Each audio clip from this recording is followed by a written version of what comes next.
Selamat datang kembali di mata kuliah pembelajaran berlanjut.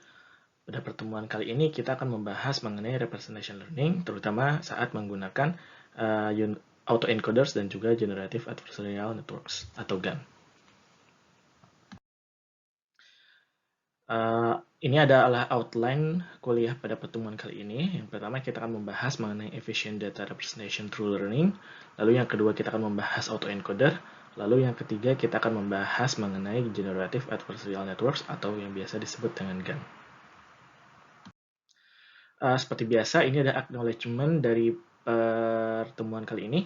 Jadi materi-materi dari presentasi ini didapatkan dari buku Hands-on Machine Learning with Scikit-Learn, Keras and TensorFlow, lalu buku Deep Learning, dan juga banyak sekali data-data yang didapat dari FashionMNIST, ya.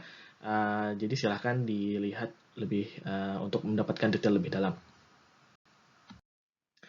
Baik, mari kita awali pertemuan kali ini dengan materi pertama, yaitu Efficient Data Representation Through Learning. Apabila kita ingin mempelajari mengenai data representation, maka kita bisa melihat manusia di kehidupan sehari-hari.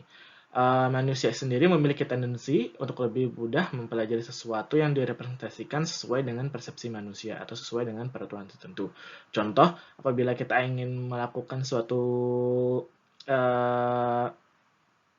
penjumlahan atau misalkan operasi matematika, maka biasanya akan lebih mudah melakukan representasi dalam bilangan desimal dibandingkan dengan binary, ya. Jadi dan lebih mudah dilihat. Jadi kalau misalkan desimal kita tulis 2020, ya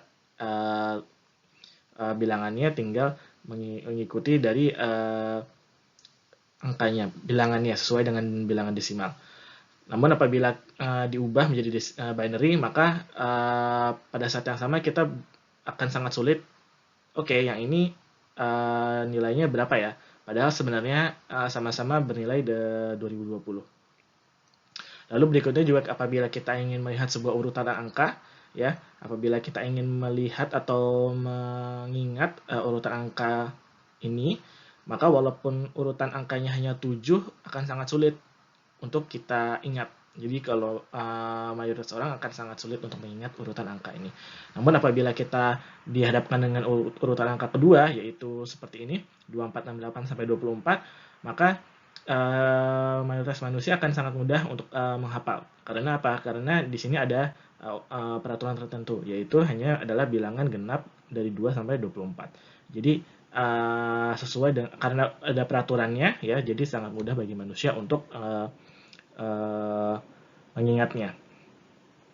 Nah, manusia sendiri dapat memahami suatu representasi baru dengan mempelajarinya, ya. Jadi salah satu contoh terkenal penelitian yang dilakukan oleh William Chase dan Herbert Simon pada tahun 1970-an, di mana mereka mengamati bahwa pemain catur ahli dapat menghafal posisi dari seluruh bidak catur dalam sebuah permainan hanya dalam waktu 5 detik.